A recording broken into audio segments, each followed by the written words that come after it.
Hello and welcome to Enchantment of Eternity's review for The Assignment, which is episode 5 of season 5 of Star Trek Deep Space Nine. This video is a part of a series of videos where I review episodes of Star Trek one episode at a time.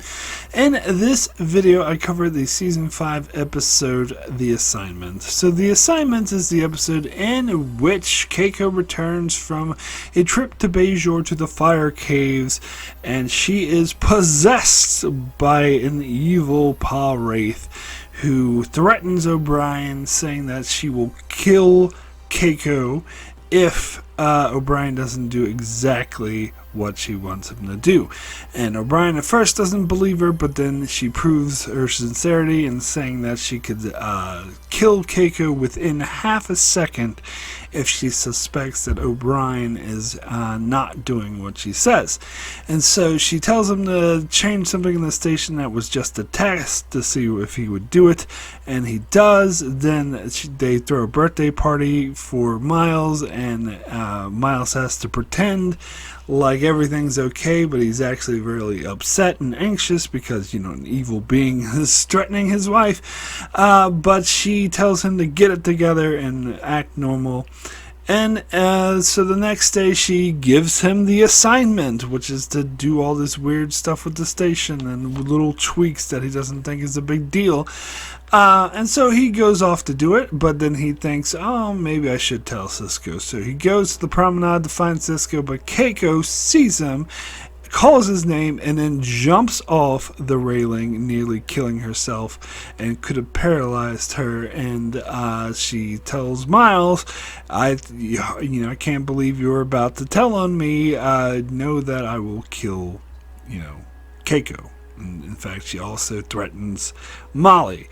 And so O'Brien is given 12 hours to complete the task, which he cannot do, so he enlists Rom to help him, and the two of them change the station. But then Dax and Cisco and Odo become suspicious that someone's sabotaging the station, and O'Brien throws Rom under the bus and tells them to go after Rom in order to bide himself time. And Rom figures out that O'Brien is not doing a special assignment for Cisco, and tells O'Brien, why do we want to kill the wormhole aliens? And so O'Brien figures out that that's what the Pah-Wraiths wants to do, wants to kill all the wormhole aliens in the wormhole so that they can come and take it over. Because in Bajoran legends and mythology, the Pah-Wraiths were the enemies of the prophets that were cast out of the celestial temple, and so they're trying to return.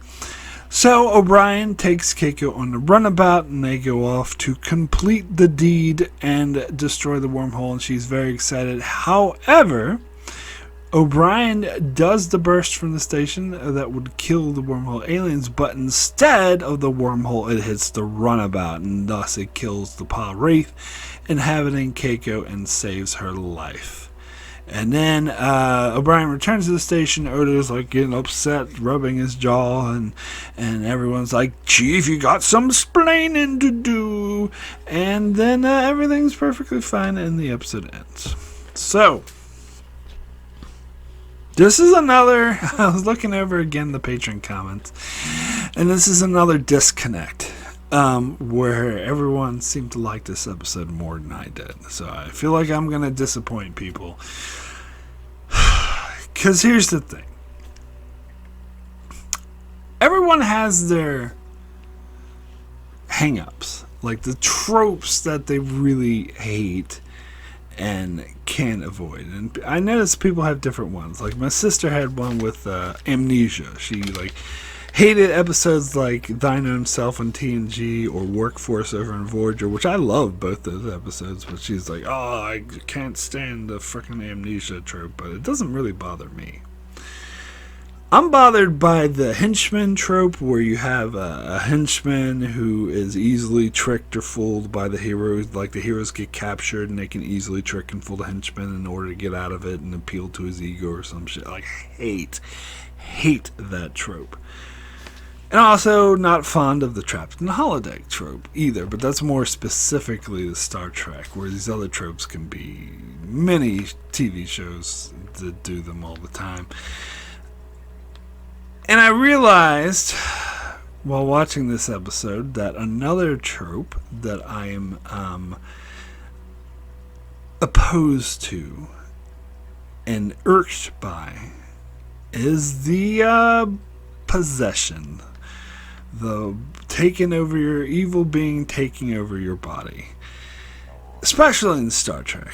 I mean, it happens outside of Star Trek, but I don't really like it in Star Trek. Because I noticed, like, it's just a trope that's done, like, a lot. And I'm just like, And I noticed, like, a lot of people, I had this encounter the same thing when I reviewed the episode Power Play over on TNG. Everyone else seemed to like that episode a lot more than I did. I did not really care for it. And so I'm realizing now that's probably, I probably am just averted to that trope. I just don't like that trope. And it's just, I find it boring. I find it derivative. I find it unoriginal. And so I remember, I don't even know if I even watched this episode when it first came out, because I remember when it first came out, and my sister probably doesn't even remember, but I remember her telling me about this episode when it was going to air next week. She's like, oh yeah, the next episode is some dumb episode where some energy being takes over Keiko's body and threatens O'Brien. I'm like, oh, that sounds dumb. So I don't even know, I don't think I watched it. I don't think I saw it until 99, when I was taping DS9 episodes off syndication.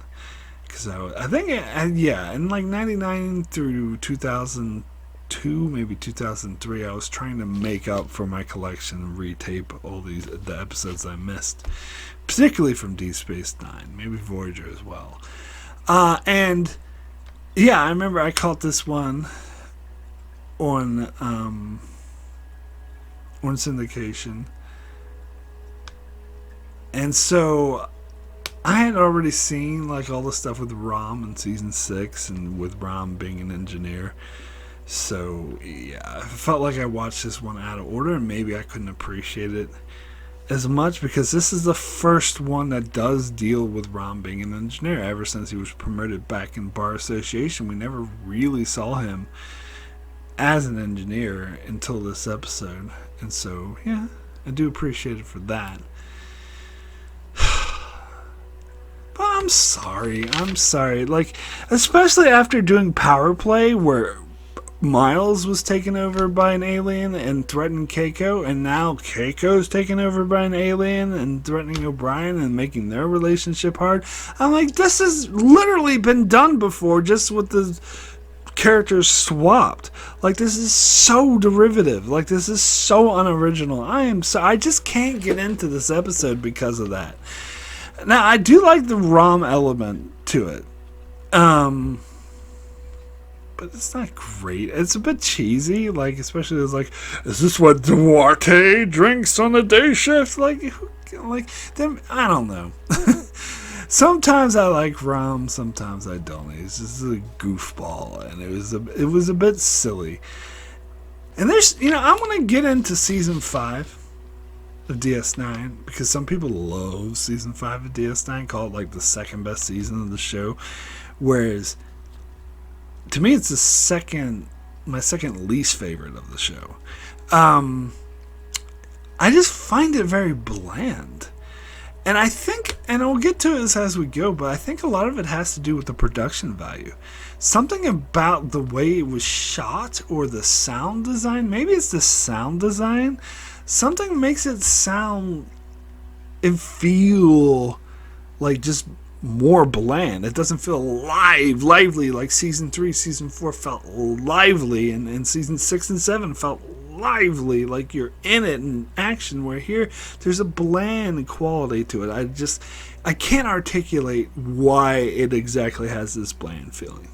Now, and this is something I'll get into later as well, my opinion of season 5 could be colored by the fact that I was super depressed when this first aired. And so the blandness feeling could be my memory of, because when you're depressed, everything feels bland and everything is like out of color. And season 3 of Voyager, which is my least favorite season of Voyager, aired the same time as season 5 DS9. So maybe it's not a coincidence that I was depressed while they were airing. And I got over my depression and towards the end of both seasons, so in like spring of 97, and I actually had like the most like carefree, joyous summer of my life in the summer of 97. And so I was much better and looking at everything with bright eyes and everything. And coincidentally, that's around the same time I think both season 3 and 5, 3 of Voyager, 5 DS9 got better. At the same time I got better. And I loved season 4 of Voyager and season 6 of DS9. Thought they were so amazing, but that's when I was like much better and very happy.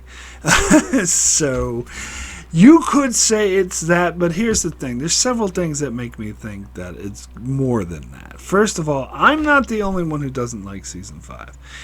Alyssa, my sister, to my knowledge, if I remember correctly, also wasn't a big fan of season 5. I remember talking to Darren, and because he recently watched the last few seasons of DS9, and I remember he said that he was having a hard time getting through season 5, and I'm like, yeah, it's not that good, but once you get over it, season 6 gets really good. But to be fair, when I talked to him, he had just watched the episode Let He Who Was Without Sin, so that could have had a lot to do with it, and maybe he did enjoy the rest of season 5 more. But I don't know. Even when I watched it in syndication, it felt like even episodes like this, which I didn't watch when I was depressed. To my knowledge, I don't think I saw this until 99 when I was happily, and more over my depression. And I still feel like a blandness to the production value and everything. And that's not true of every episode of season 5. Of course, there are some episodes of season 5 I do like. Like, I don't totally hate the season, but like I totally hate season 3 of Voyager. But yeah, I don't. Well, not totally. I mean, there's Scorpion and Remember and Unity and Rise. I think those are the only 4 good episodes. I don't know. I'll get into that later. But yeah, it's just I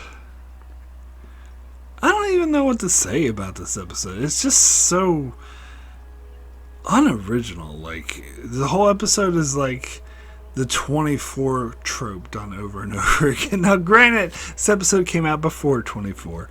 And if you don't know what I'm referring to, if you've never seen the show 24, don't remember it very well, 24 would do this thing where it wasn't always Jack Bauer. Sometimes it was a different main character, but it was a main character where their loved one would get kidnapped by the terrorists, and the terrorists would use that to get the main character to do their evil biddings and be like, I'm gonna kill her if you don't do what I say. And they did this so much. Like at least once a season. I think sometimes even more than, sometimes it was twice in the same season.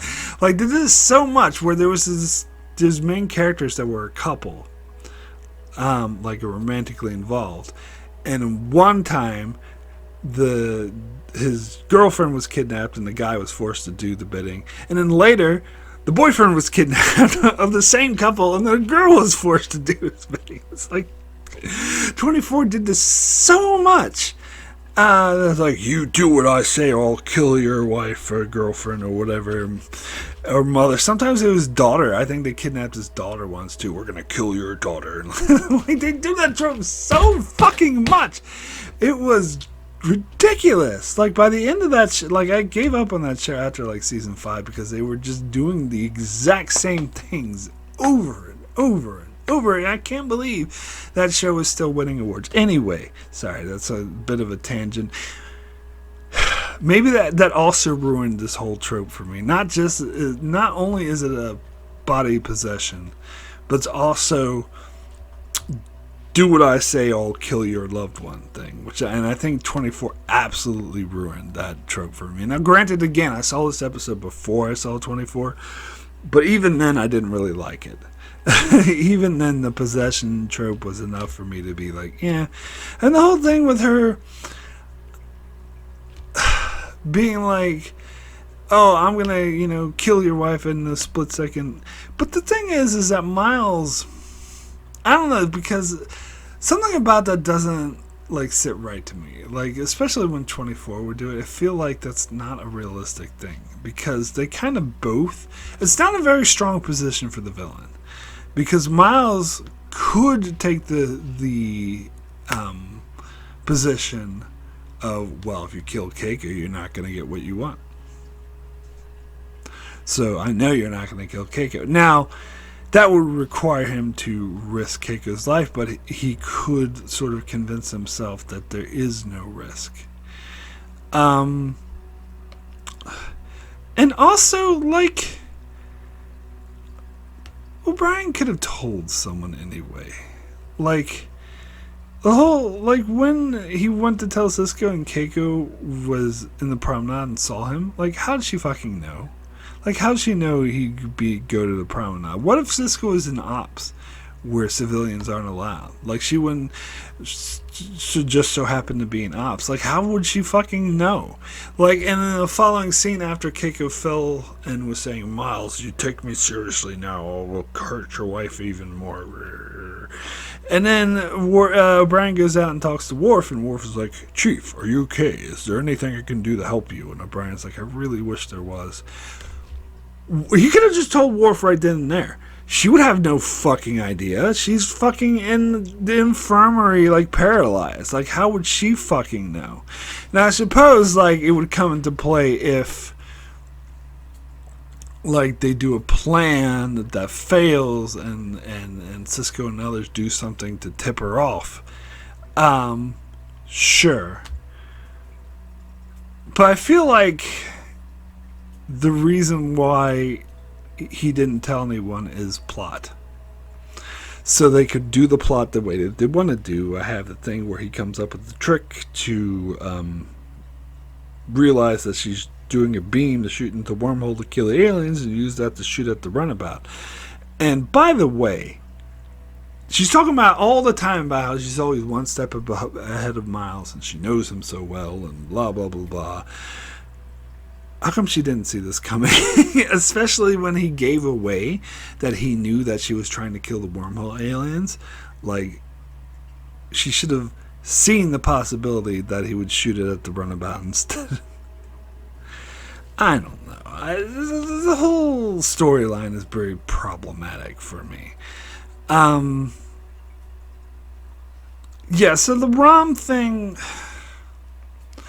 again, there's some levity moments that are kind of funny, and I do like seeing Ram as an engineer, and I do like seeing.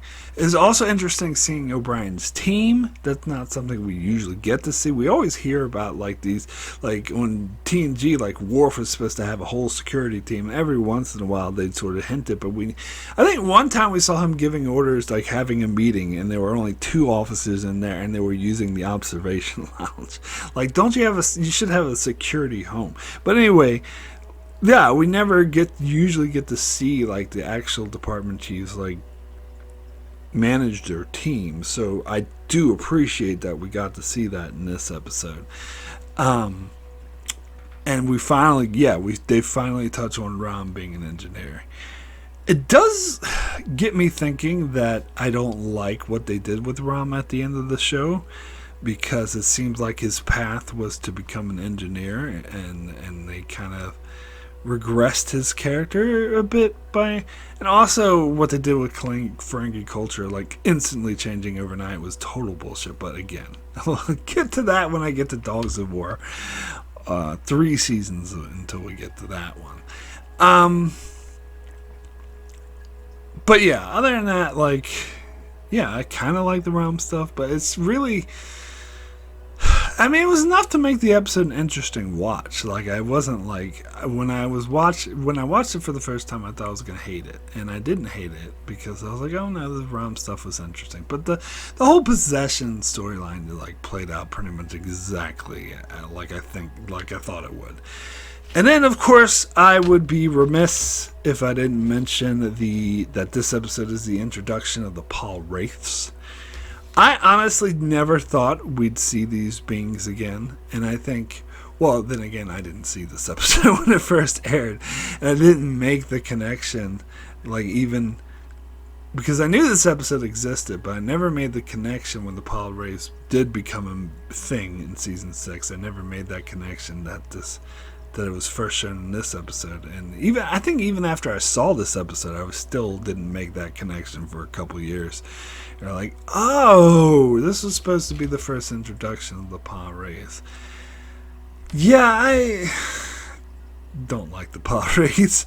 I think the whole idea, this goes along. I had this huge talk when I reviewed the episode A Session in Season 4 about how Ira Steven Behr retconned the prophets, or the wormhole aliens, made them the prophets, and made them like a fantasy god-like creatures instead of just weird aliens, which is what they were supposed to be, who were mistaken for gods. Instead, he was like, no, let's actually make them gods. And so if they're gods, there has to be demons to devils to rival, and there has to be a biblical-esque battle between good and evil of the celestial temple. I'm like, come on.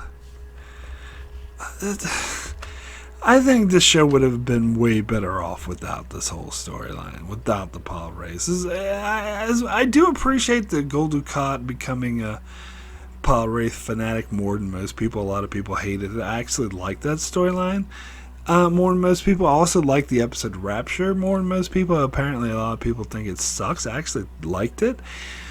But even so, I still think the show would have been much better off without the Pah-Wraiths. Like, they're just so, like, fantasy-like. I think there's like going and turning the show into, like, a fantasy with good versus evil, I think kind of, it was the wrong direction. It's funny because the Dominion War storyline wasn't good versus evil, and that's the whole point. That like war is hell, and it doesn't matter. It's not just, and that's what I appreciate this show for. But at the same time, they're like, let's have good gods and evil gods, and I'm like, that kind of undermines like the rest of the show and how great it is. Yeah, I mean, you could say that, oh, there's some nuance to the Pah-Wraiths, but I don't think so. I think they're just evil beings, they're evil gods. That's, you know, demons and devils and whatnot. It's just cliche and tropish. So I would now like to thank all those that support me on Patreon. It does help me continue with the channel. I want to give a big special thanks to Brandon Neal Howells and Jordan Johnson. Thank you both so very, very much for your strong support. I would also like to give a shout out to Tyler Cease, Benjamin Mead, and Antarius Francisco, Chuck Hooks, Kyrie091, Anthony D. Benedictus, Ricky, Maddie Jester, Alessandro Michelosio, Norman Buchwald, Stephen Kennedy, Britton Berg, and Allison Fordyce. Thank you all so very, very much for your support. I believe we have a Facebook comment. If you want to leave a shorter comment, even if you're not a Patreon supporter, you can do so by going to my Facebook or Blue Sky page. Links for both of those in the description. So we do have a comment from Facebook that says, so this episode is my favorite episode of DS9. This is my duet. It has such an interesting idea of your wife's life at stake, and you have to do all these things to not only save her, but also do the right thing. It's really good. Again, I will say, I respect your opinion, but I don't share it.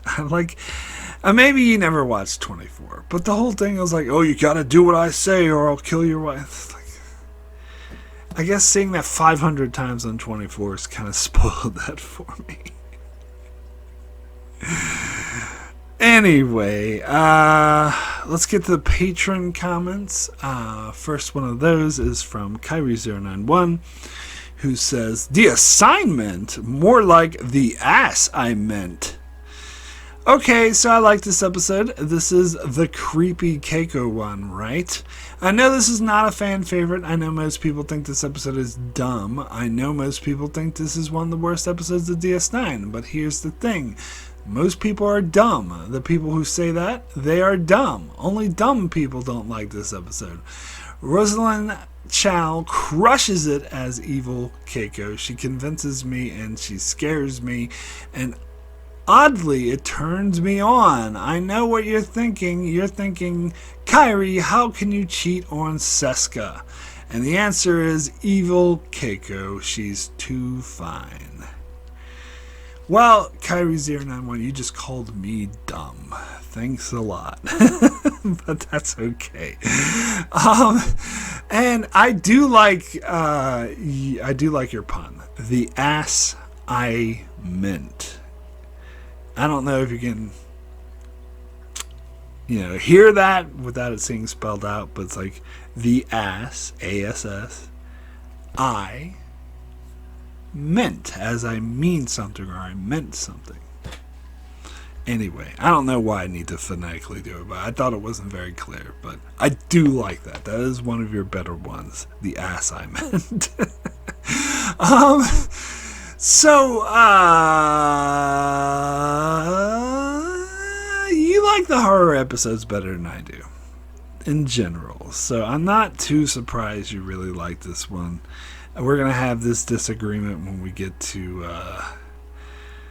Impact Noir. Although, I've already reviewed Impact Noir, so unless you make a comment on some other episode, then we won't make a comment for that one. But anyway, yeah, why are you cheating on Seska like that? Come on, Kyrie.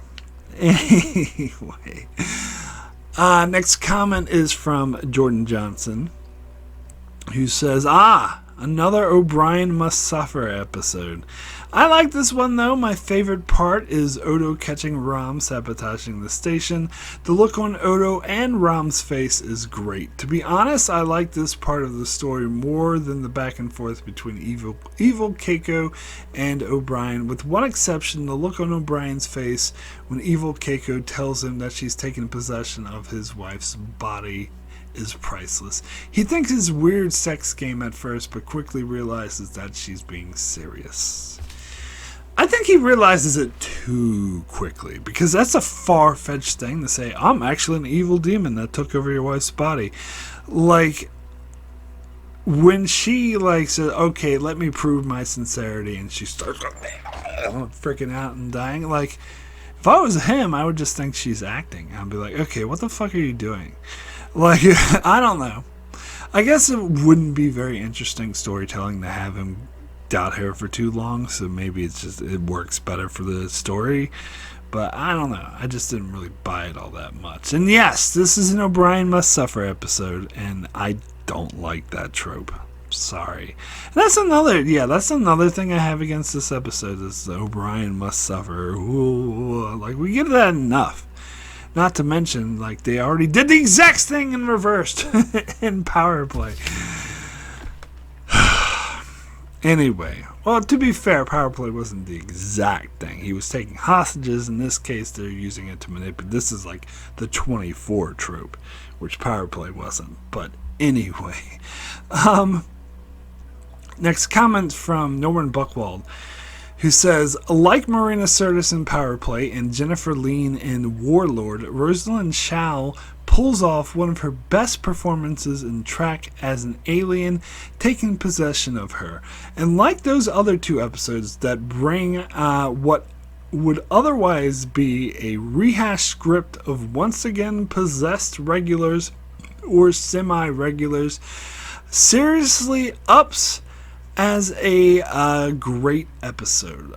Other pluses is Rom's role. Granted, Rom being a nerd of Bajoran religion does seem to come out of nowhere, but still good enough because someone needs to explain to O'Brien, and perhaps via not just engineering, we at least can buy a bit more Rom having an eye on detail on things that maybe even one of the best and brightest in Starfleet could notice. Let alone someone needed to communicate this to O'Brien, who was seriously preoccupied at the time. Yes, it introduces the Pah-Wraiths and further expands the mythology of prophets being like gods, and thus here are the devils. And it may have been better to have a secular implications if, I don't know, Michael Piller passed some notes to Ira Stephen Bear at least. But I at least like if the Pah-Wraiths must exist and determine how they are introduced. This was an excellent way to do it. Given that, interesting that the possessed Keiko also wasn't, threatening Kira and her pregnancy. That seemed to be forgotten. In fact, I don't know. Isn't Kira staying with the O'Briens? And wouldn't she notice something? Whoops, some continuity got forgotten. But Chow's powerful performance is what makes this episode so watchable and really makes one of the best. Makes one wonder how Siddig missed the opportunity from the first season. Granted, he makes up for it with being possessed by the changelings, plural, later on. I will give this episode 8, yes, 8 deliberate cosmic lightning strikes on your spouse host out of 10.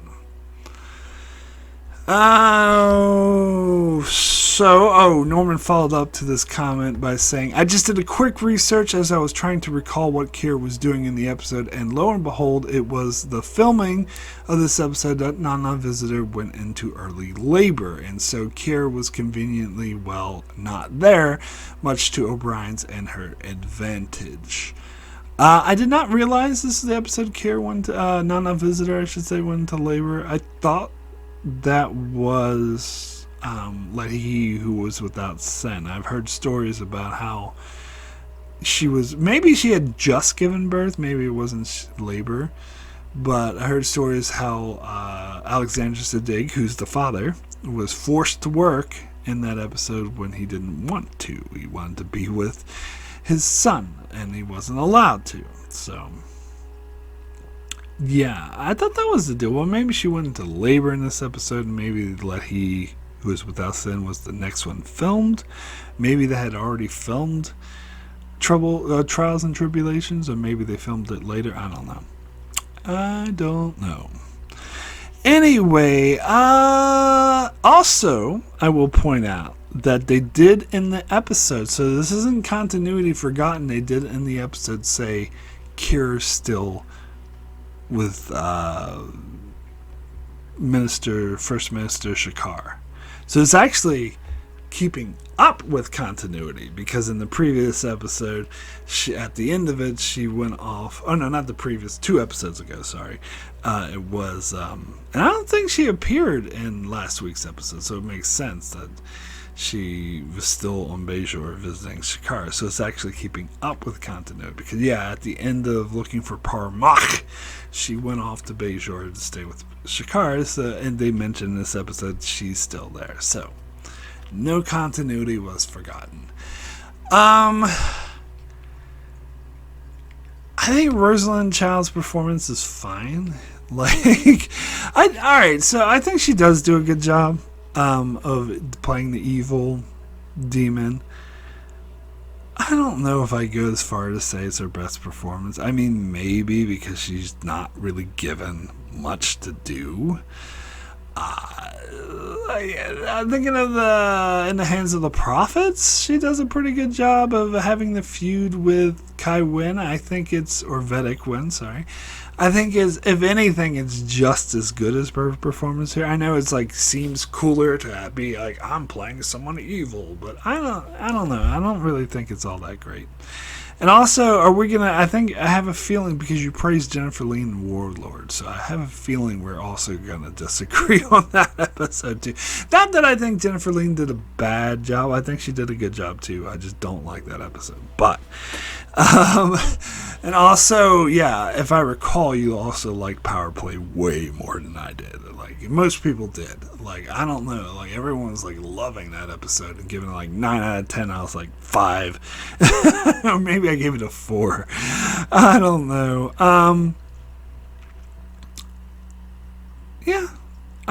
We just disagree on this episode, which is fine. Anyway, next comment is from Antarius, who says, this episode features hilarious moments, great acting by Rosalind Chow, and suspenseful moments. I like how it integrates Rom's story, and although we already had some episodes where someone is possessed by something alien, it still feels somewhat original. But I have some grave problems with the script. O'Brien doesn't have any plan up until last 10 minutes, so he seems willing to endanger his crewmates and all the inhabitants of DS9 by his acts. He's willing to betray his oath and even willing to accept Rom being in prison as a traitor. This again is a situation when just some explaining is not enough, in my opinion. There should be some consequences for O'Brien. Wanting to save his wife is no excuse when easily somebody else could have died by his actions, or he was very naive to think that all the modifications would have no serious consequences. The explanation of why Keiko appears just at the right moment when he is on the verge of telling the others is weak. It's not stated that she monitors him at all times or that she has access to, let's say, secure comlinks, so he should have been able to tell somebody sometime. In my opinion, the computer should alarm Odo when somebody is asking how to incapacitate someone's wife the fastest way, and even if the bad spirit would stop her heart, Bashir should be able to revive her easily.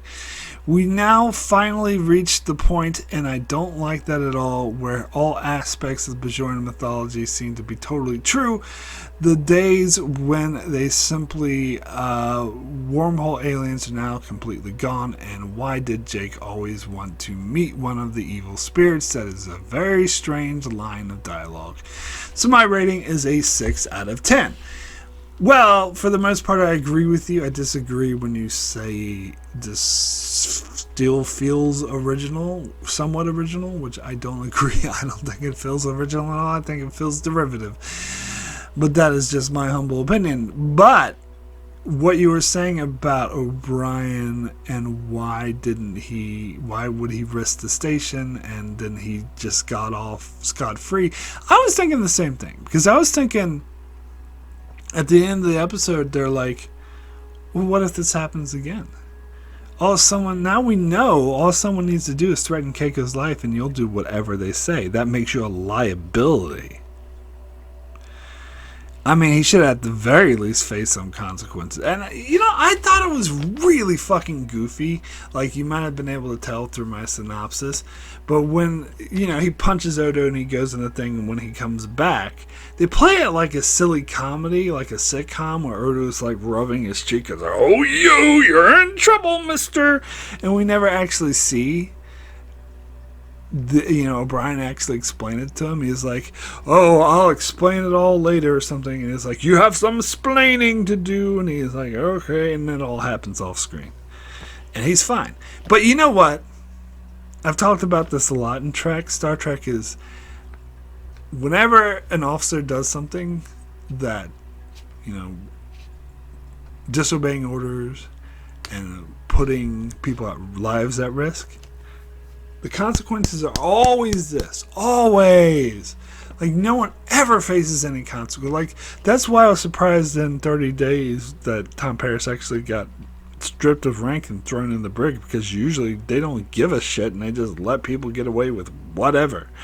Like, I think this is probably much worse than what Tom Parrish did in 30 Days. Like, I agree with you. The fact that he was doing it to save his wife does not excuse his behavior. Like, he could have killed someone. Now, to his knowledge, like, he was thinking, like, what she was doing was harmless, because it was harmless to humanoids. But it wasn't until Ron pointed out that, oh, this could kill the wormhole aliens. Plus, I think Kara should have been in this episode, because we needed to hear the Bajoran perspective of, you nearly killed my gods, O'Brien.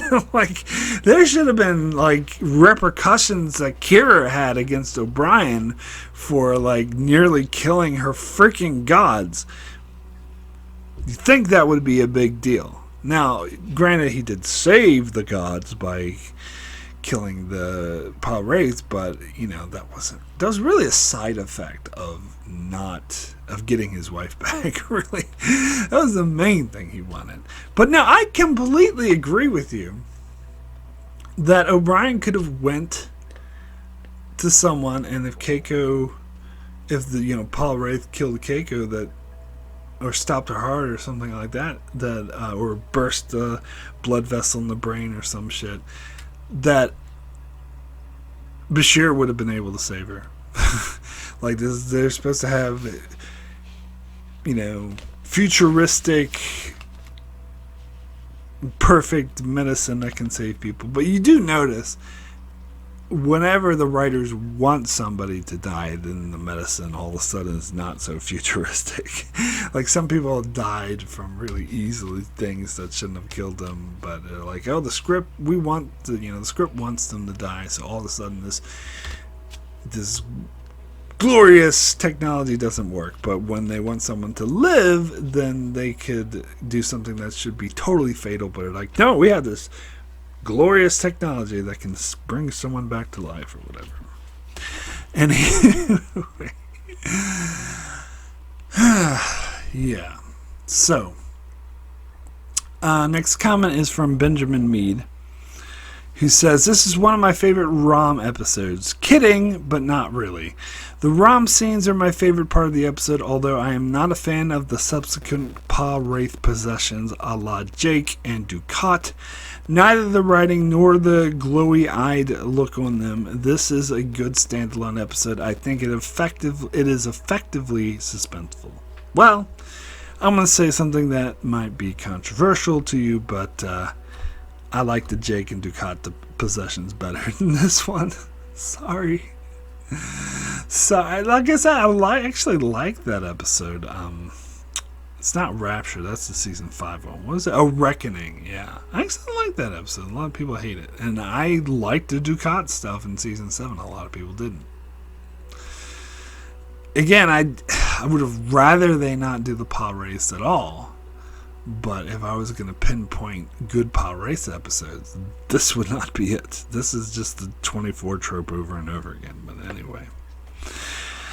I know 24 came out after this, but still. This is still a trope, and the whole possession trope is just so unoriginal. Anyway, next comment is from Ricky. He says, it's been a while, but to tell you the truth, the majority of Season 5 is pretty bland, like you said, Mark. But there are a few golden episodes in this season, but yeah, the first half especially is mediocre of Season 5. And to be honest, this episode was pretty average, and I was never a fan with the evil demons of the Bajor prophets, and to me that's not nearly as interesting as the complex and interesting villains like the Dominion. This episode, to be fair, was pretty suspenseful, and it was cool to see Keiko having some screen time more screen time than usual, and it was, like I said, average, so my rating is going to be a 6 out of 10. Yep. As always, Ricky, we're on the same page. More on the same page than anyone else is normal. Although Antarius also gave it a 6 out of 10, so yeah, it's also similar. But yeah. Anyway, thank you, patrons, so much for your comments. So my rating for the assignment, out of, that's just saying assignment, but at a different pace, the assignment. Anyway, or it's a slight, tone inclination. But anyway, my rating for the assignment out of 10 is going to be a 5 average. Yeah, I'm sorry everyone, but I'm just not impressed by this. Evil demons taking over Keiko's body and threatening to kill her and forcing O'Brien to do things. Blah, blah, blah. I just don't like the premise. Just my bias towards that premise. I just think it's very cliche, very derivative. Yes, Rosalind Child does a good enough acting job, and yeah, she does do a good job as the Pah-Wraiths, but I just can't get over the silliness of it. Like, and also, as Antarius was pointing out, like, so many plot holes. Like, O'Brien should have went to them earlier. Like, and like, if he told Worf, like, what the fuck would Keiko do about it? She wouldn't know anything about it. And I feel like in most other storylines that have this possession, they do go to the authorities or the other people and warn them, and so they come up behind the scenes and try to come up with a way to stop them without giving it away. Like, they could have done that.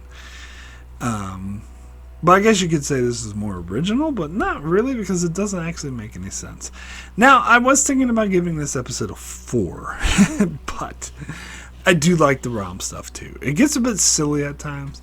Like, the one thing I thought was funny was when he was like, "Oh, they won't even get to know my name," and then later, who's interrogating him was like, "It took me forever just to get him to admit his name." Like, I thought that was funny. That was a funny callback. And yeah, it was good seeing the engineering team and Rom being a part of the team and O'Brien appreciating Rom as an engineer. I did like that aspect of it. And yeah, so 5, because it made it an interesting watch. Like, it's not a terrible watch like I thought it would be. I thought it would be absolutely horrendous, but it's entertaining enough, but not enough to get higher than the 5. Sorry. It's just too derivative, too cliche, and it introduces the Pah-Wraiths, who never should have been introduced in the first place.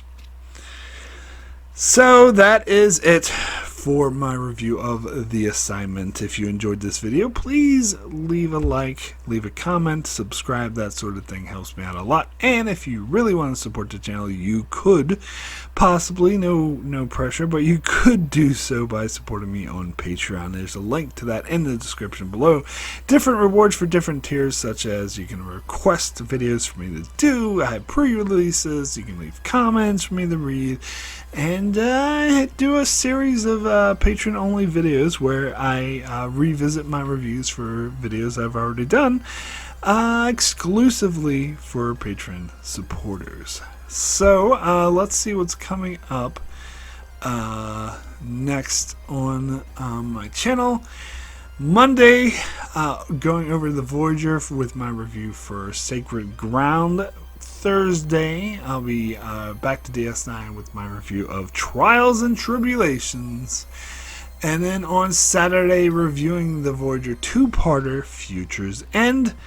And next Monday, doing the masterpiece known as Let He Who Is Without Sin.